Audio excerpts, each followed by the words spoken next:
capítulo 4 e verso 13. Tiago, é lá no finalzinho da Bíblia. E agora, escutem agora, fica até bom. Escutem agora, 13. Vós que dizeis, hoje ou amanhã iremos a tal cidade, e lá passaremos um ano, e contrataremos e ganharemos. Todos, 14. Digo-vos que não sabeis o que acontecerá amanhã, porque o que é a vossa vida é um vapor que aparece por um pouco e depois se desvanece. Em lugar do que devias dizer, se o Senhor quiser e se vivermos, faremos isto ou aquilo. Obrigado, Pai, por esta manhã.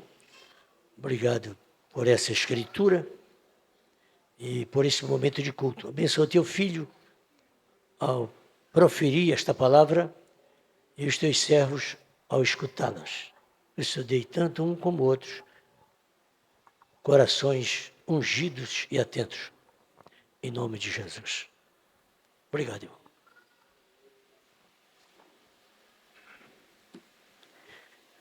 Eu não quero escandalizar você, mas surpreender é impossível.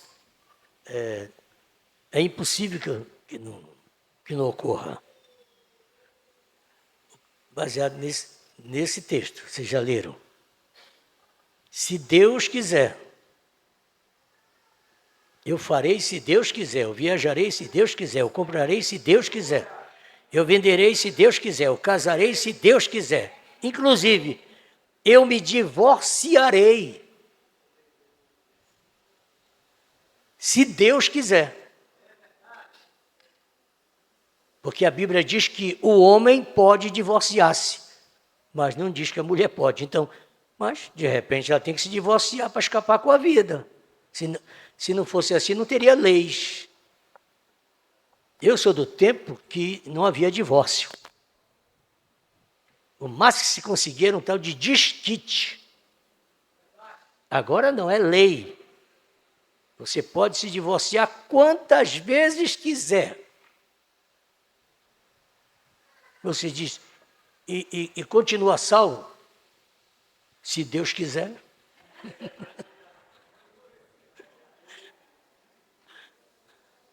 Que o irmão Brando tinha um membro na sua igreja chamada Henry. Era uma preciosa irmã, membro da igreja dele. E ela soube que ele havia pregado o sermão Casamento e Divórcio. Quando ela soube aquilo, ela foi lá, irmão Brana, eu vim falar com o senhor, porque eu soube que Deus lhe deu uma mensagem por comissão. Deus tinha lhe dado uma mensagem por inspiração chamada O Sinal. E agora o senhor disse que Deus lhe deu uma mensagem por comissão. Casamento e divórcio. Eu quero saber qual é a minha situação. Fale para mim o que é que eu tenho que fazer na minha vida. Irmão Brand disse, mas eu? Sim, o senhor não pregou? Ah, não, foi ele. Foi ele que falou. Ele me usou apenas como instrumento. Se Deus quiser, veja se é da vontade. Ah, divórcio. Divórcio, né? Se Deus quiser. Não tem jeito. Você diz, mas e pode? Como que não pode? Está escrito na Bíblia. Paulo disse, Deus nos chamou para a paz. Se tu pode viver em paz com o teu cônjuge, vive. Se ele é incrédulo, se ele não é crente, não te separa. Ah, vou me separar porque ele não é crente. Vai arrumar um crente? Que crente? Quem é o crente que vai se meter contigo se tu é divorciada? Nenhum. Porque aquele que se envolver com a divorciada comete adultério. Então, não mexe com Paulo. Mas Paulo diz, não dá certo para viver, separa-te, porque Deus nos chamou para a paz. Então, se Deus quiser, separa-te. Aí Paulo conclui. Agora, a incrédula, ou o incrédulo, não é o crente. Crente não se divorcia. Ou melhor, não toma essa iniciativa. Mas o incrédulo ou a incrédula busca divorciar-se. Você diz, meu pai amado, eu já ia começar o meu... Não, isso é incredulidade. Deus abomina o divórcio. Deus abomina o divórcio.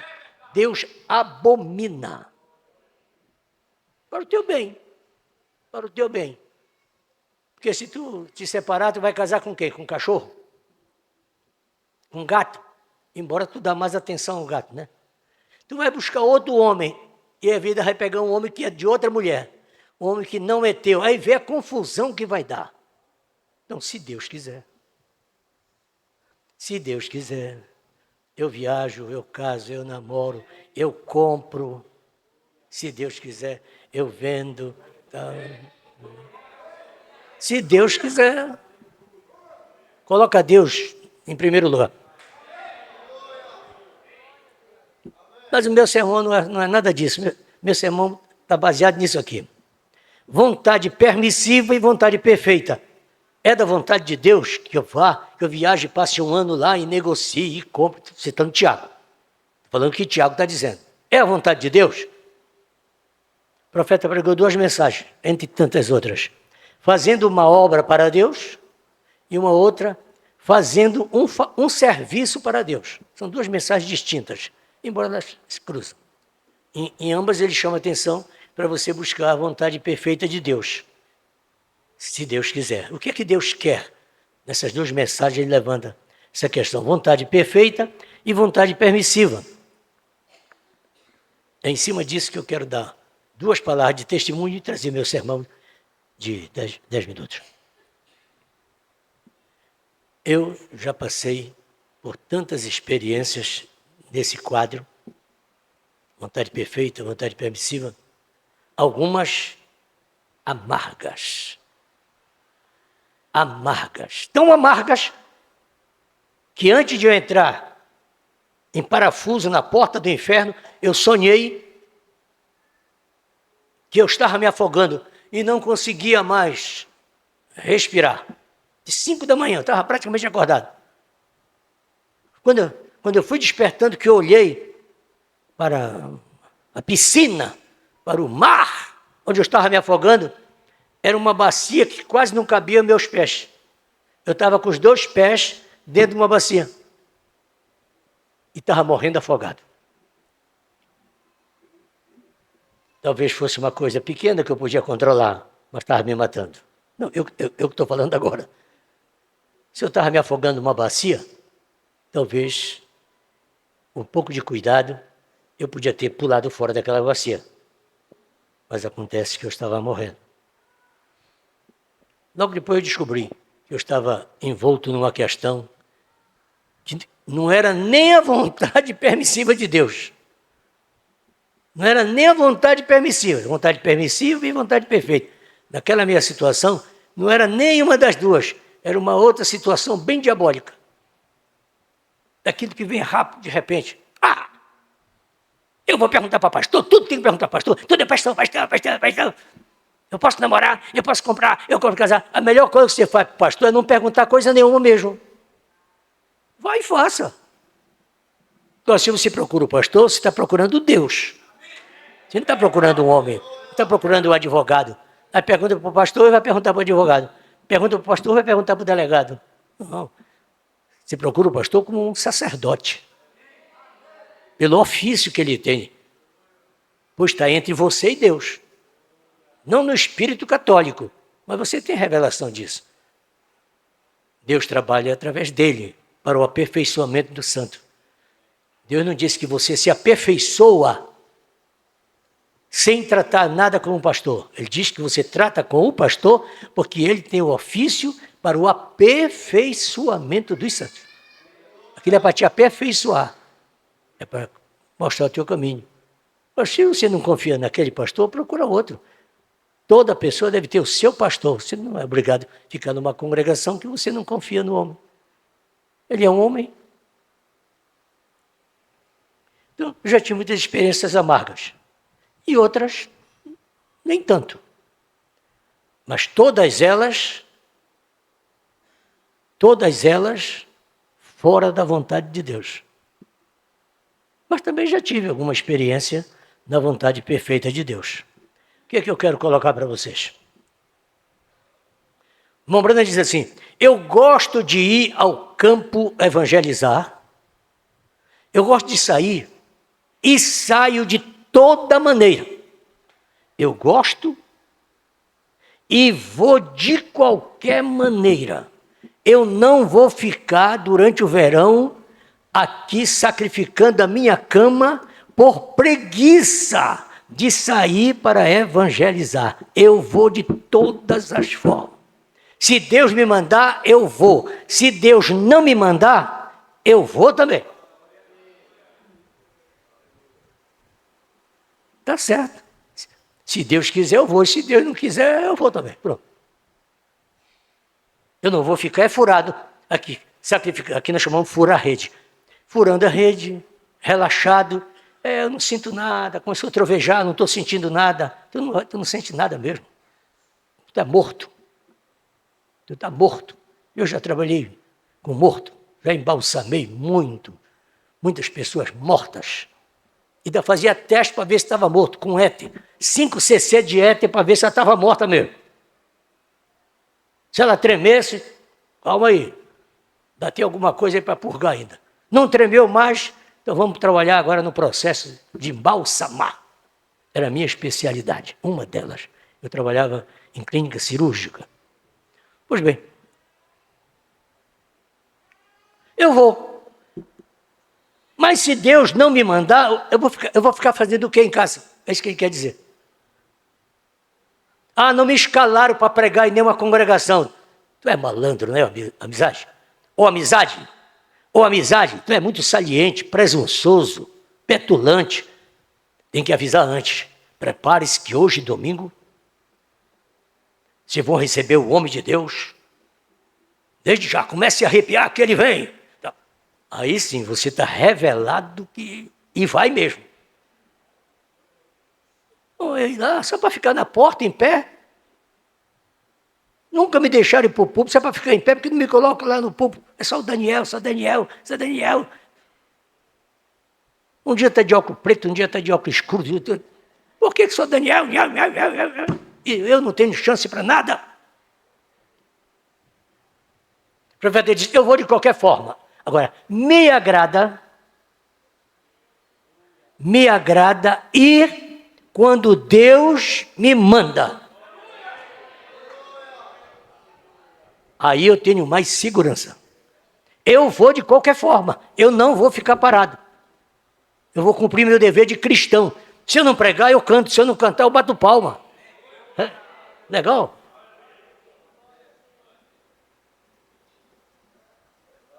Mas eu vou participar. Levo minha contribuição, levo meu aleluia, meu glória a Deus. Na mensagem, o sinal 164, capa amarela, o profeta diz, sabe por que esse grande movimento aqui? É por causa de vocês, que vocês vêm aqui e trazem as pessoas para ouvir a palavra. Tudo que está acontecendo aqui é por causa dos vossos glória a Deus e vossos amém. Por causa do testemunho que vocês dão lá fora. Por essa causa eu tenho quem pregar. Agora, como que o pregador vai para lá se não tem ninguém? Eu fui a Florianópolis, eu quero dar esse testemunho, como eu disse, que me envergonha e meu tempo me enaltece. Eu fui a Florianópolis em abril de 98. Em momento algum, nem antes, nem durante, nem depois, em momento algum, desses 27 anos que eu estou em Florianópolis, do dia que cheguei ali, naquela manhã, até o dia de hoje, Deus disse para mim que era a sua vontade eu ir ou estar em Florianópolis. Eu fui a Florianópolis fora da vontade de Deus. O meu assunto é vontade permissiva e vontade perfeita. Nunca foi a vontade de Deus que eu fosse a Florianópolis. Não. Em momento algum. Não tinha direção de Deus, perfeição de Deus, Deus assinalando, nada, nada, nada, nada. Eu fui ali por um sentimento. Você deve pegar 3 palavras que eu vou colocar aqui. Sentimento, inspiração e assim diz o Senhor. Segure essas 3 palavras. Eu fui ali por um sentimento evangelístico. Quando eu soube que lá não tinha crente naquela cidade, e estava havendo uma grande reunião da Gravações A Voz de Deus, com o evangelista Billy Paul, filho do profeta. Aquilo me tocou muito, eu já havia estado com ele em São Paulo e em Goiânia. Aí eu cheguei ali com a irmã Renilde, e achei que... E quando eu soube que não tinha ninguém, a única coisa que eu tinha certeza que tinha naquela cidade era um cachorro, que na hora que eu vou chegando no auditório, eu vi o cachorro na pista, você já sabe. Só tinha esse cachorro, gritando, Pastor Eliézer, Pastor Eliézer. O Valdinei esteve lá no lugar, fotografou, registrou tudo aquilo ali. Só tinha um cachorro me esperando em Florianópolis. Então Deus não dá nisso aí, Deus nem é. Vontade de Deus que eu vou sair evangelizando o cachorro. Assim foi a minha chegada ali. Eu coloquei aqui. Eu fui pela vontade permissiva. Porque eu disse para minha mulher, por que a gente não vem para cá fazer um trabalho? Liguei para o pastor Gesiel Abreu de Carvalho, lá de Camboriú. Pastor Gesiel, você não acha que eu deveria vir a Florianópolis fazer um trabalho? Me veio um sentimento hoje aqui, depois que eu vi esse cachorro, de colocar um escritório da Missão Norte e Sul.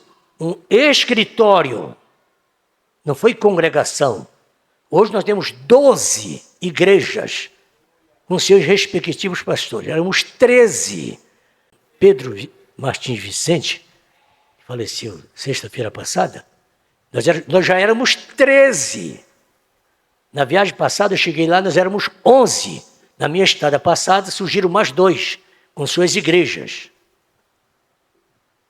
Agora diminuímos, agora voltamos para 12. Eu disse, eu vou colocar um escritório da missão. Isso! Eu não fui fazer a igreja em Florianópolis, não, estou falando para vocês aqui. Isso aqui, porque isso tem sido dito durante 27 anos. Deus não me mandou, nunca foi a vontade perfeita de Deus, foi a vontade permissiva, claro. Deus pode permitir. O que ocorreu é que Deus aprovou. Aí é um detalhe. Deus não me mandou. Não me mandou porque não era vontade dele. Mas quando ele viu o meu esforço, acho que é a mensagem da graça, 103, Deus dá ao homem um ministério, um ofício, um trabalho. Ele sai para fazer um trabalho. E quando Deus percebe que ele quer fazer, Deus dá um empurrãozinho nele. Deus te mandou? Não mandou? Mandou ou não mandou? Eu nem sei. Aguarda aí, vai fazendo. Se tu perceber uma mãozinha na tua costa,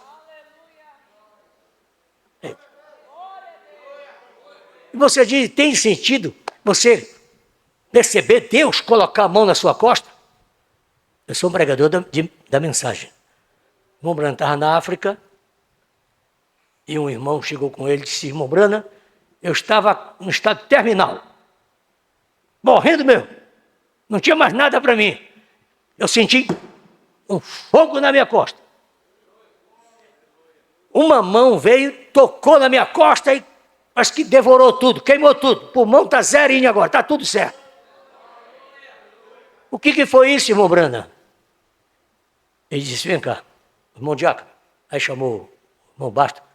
encosta a minha mão lá na costa desse rapaz, onde está queimado. Aí. Pode aplaudir a Jesus agora. Era a mão de William Branham? Era a mão de um anjo humano?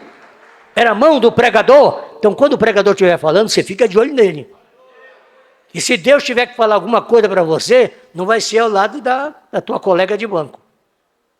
Tem que ser através do pregador. Veja para onde a mão dele se move. Se ela vai queimar, se vai curar, se vai libertar. Então Deus dá um empurrãozinho, né? Mas aconteceu um fato logo em seguida.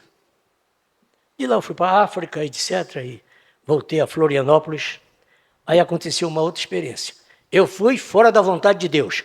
Eu fui pela vontade permissiva. Eu fui por um sentimento. Eu disse para você prestar atenção que tem duas outras palavras. Inspiração e assim diz o Senhor. Você está fazendo um trabalho por inspiração, se o está, é Deus. Inspiração e assim diz o Senhor é a mesma coisa. Você tem que fazer por inspiração. Ou ouvindo a palavra, assim diz o Senhor. Não ouviu nada disso? Tem um sentimento. O que está corretíssimo. Eu fui por um sentimento de colocar um escritório ali e ver alguma coisa naquela cidade que não tinha nada. Só que Deus gostou, aí ele deu um empurrãozinho. Foi um empurrãozinho dele. Quem acompanhou todo o trajeto e tudo que aconteceu ali sabe disso. Foi um empurrãozinho que Deus deu. Eu precisava de um lugar para construir, apareceu um para dar. Eu precisava de material para construir, deu outro. Eu queria colocar um programa de rádio, apareceu outro. Esse que veio e colocou o programa de rádio para mim, resolveu trazer uma cesta básica toda semana, porque a coisa estava pegando. Aí tinha o rádio, tinha o rancho, e aí começou os batismos, e aí fomos para a ilha. O primeiro convertido foi no centro, onde não existia cristão, que era dentro da ilha. Lá se converteu o primeiro, o segundo se converteu lá foram batizados, lá foi batizado aquele pajé, que veio buscar sangue no santuário, e eu dominei ele, controlei o espírito dele, fiz ele se ajoelhar. Ele cantou, foi na cruz, se converteu e se tornou dirigente da congregação. Mas Deus não mandou. Mas deu um empurrãozinho. Tu não gostaria de dar um empurrãozinho no teu irmão aí? Dá um toquezinho nele assim, só um toquezinho. Talvez seja a mão de Deus que está aí. E vai afastar esse mal. Dá um empurrãozinho nele. Vai. Talvez precisa disso. O profeta disse, senhora, por que essa criança está chorando tanto ao seu lado aí? Irmão Brando, essa criança é dessa senhora aqui. Mas, irmã, por que a senhora não orou por essa criança para afastar esse mal que está sobre ela? Está no seu lado aí, minha irmã. Use a sua mão. Irmão Brando, como que eu posso fazer isso? Ela tem cartão de oração. Ela vai entrar na fila para tratar com o Senhor. Como é que eu vou fazer isso? Irmã, você vai deixar de obedecer ao Espírito Santo para obedecer ao diácono que lhe passou o cartão? Cure a criança. Sabe onde é que a criança estava? No teu lado. No teu lado. Você deve sempre sentar no lado de alguém que vai te curar, que vai te beneficiar, que vai te fortalecer, que vai te reanimar.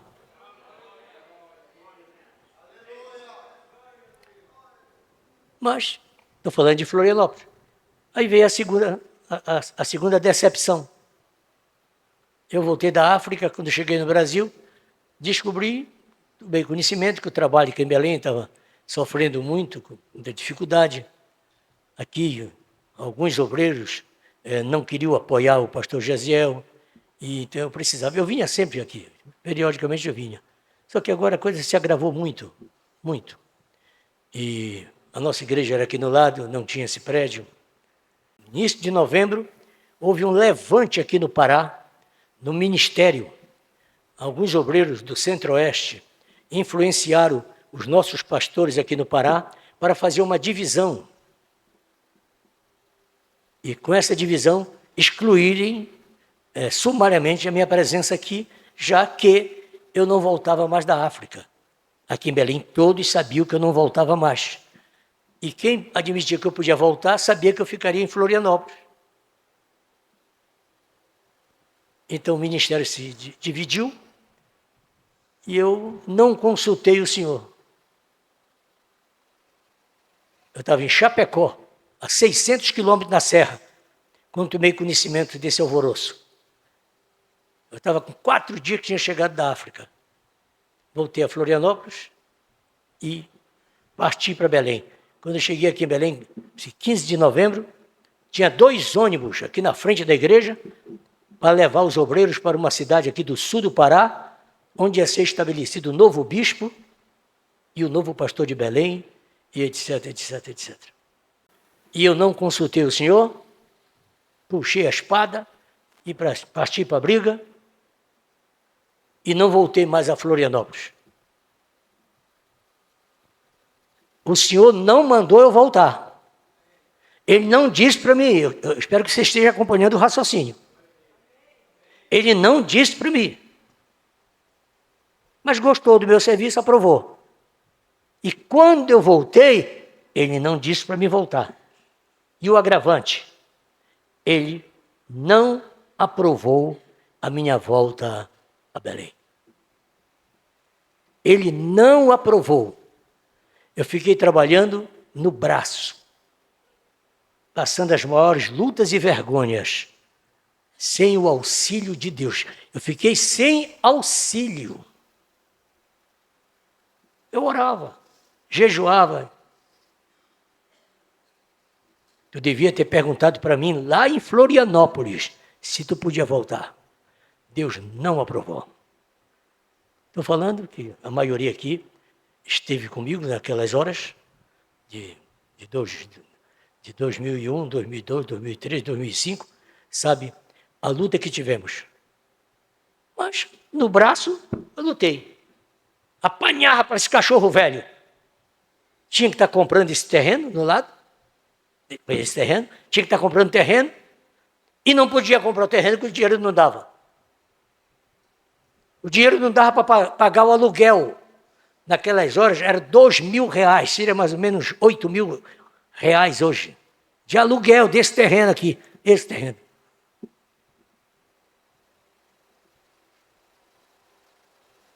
Quando eu me vi perdido mesmo, eu digo, barco alagado, bem carregado. Então, já que nós não podemos pagar, eu vou entregar o terreno. Fui lá, senhor, ele mora bem aqui na frente, a segunda casa esquerda, Elielso Silva. Eu vim entregar o terreno, que nós não podemos pagar o aluguel de jeito nenhum. Não tem, está encerrado. Pode ficar com o terreno, nós vamos tirar a nossa tenda daí. Ele disse, mas pastor, o senhor não disse que Deus tinha falado para o senhor, lá no Guamá, que era para o senhor vir para cá, que Deus ia mostrar um lugar para o senhor, para você não voltar mais para o Guamá? O senhor fechou o templo lá, que conversa é essa? Como é que você conta uma história de Deus lhe mandando e agora o senhor chega aqui com a cara dizendo que quer fazer? O senhor é dirigido por Deus ou porque o senhor é dirigido? Cria vergonha, cara, sem vergonha. Cria vergonha, cara, sem vergonha. Cria vergonha, cara. Você deve bater na sua cara. Você gosta de bater na cara da tua mulher? Tu deve bater na tua cara. Cria vergonha, cria vergonha. Aí eu fui para o espelho.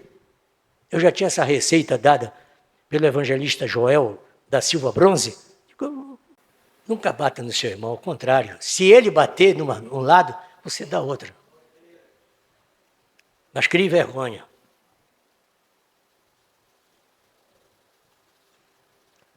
Deus não aprovou a minha volta e chegamos até aqui. Chegamos aqui. Você diz, e agora está aprovado? Sei lá. Eu vou até perguntar para ele se já passou essa tempestade. Eu sei que ela passa.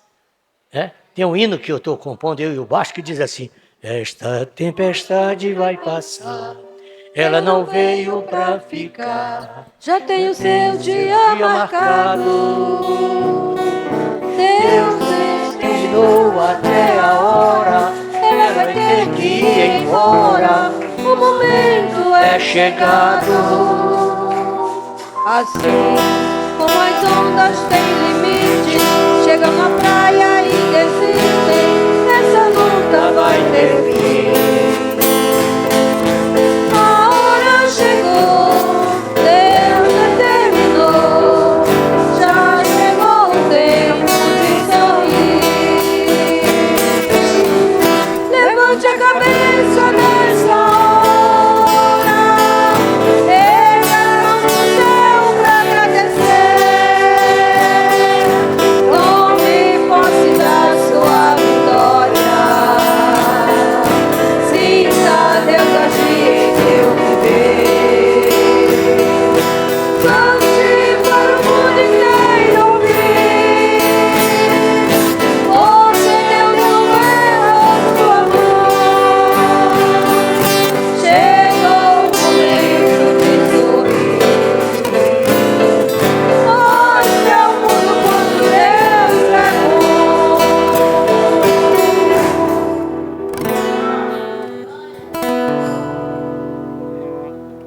Fique com a voz que vocês ouviram. Eu não contei testemunhos de ninguém. Eu não li isso em lugar nenhum. Vocês estão ouvindo testemunho vivido por um ministro que já viveu 59 anos e numa manhã como essa ainda se envergonha de saber que você pode fazer muita coisa fora da vontade de Deus. E Deus, em muitas situações, muitas das vezes, aprova casamento. Pô, eu sou enjoado, né? Eu rodo, tem que voltar para casamento. Mas aí, se não tiver família, também está tudo perdido. Deus aprova casamento. Eu conheço pessoas que têm casado tão mal, que se Satanás pudesse, quando ele visse os noivos, o diabo dizia, meu Deus, porque sabe que aquilo não vai prestar mesmo, não vai dar certo, porque é casamento perverso. E não é que eu estou vendo aqui na igreja, alguns casais que vieram assim, fica perguntando, como que você conseguiu, rapaz? Como você conseguiu chegar até aqui num casamento que Deus não aceitou, Deus não avalizou, Deus não concordou, é fora da Bíblia, é fora de ordem, é fora do bom senso, é fora da sociedade, está todo esfacelado. Mas você fica lá, Jesus, ajuda, Senhor. Me ajuda, Senhor. Me ajuda, me perdoa, Senhor, eu não faço mais. Abençoa minha mulher, ela é desse jeito. Eu acho que o diabo é meu cunhado, mas Senhor, se eu deixá-la, eu posso me envolver com uma outra pior. Me ajuda, Jesus. E não é que Jesus vê o teu sofrimento e te ajuda. Porque sabe, se você sair daquilo, vai cair em outro enredo. Não faça nada sem perguntar se é da vontade de Deus. Não tem segurança? Espere outro dia. Ele diz assim, se Deus não te falar nessas primeiras 5 horas, você aguarda mais 5 horas. E se Deus não te falar essa semana, você espera para outra semana. Se Ele não te falar esse ano, tu aguarda o outro ano. Agora escute, Ele vai falar e você vai ouvir.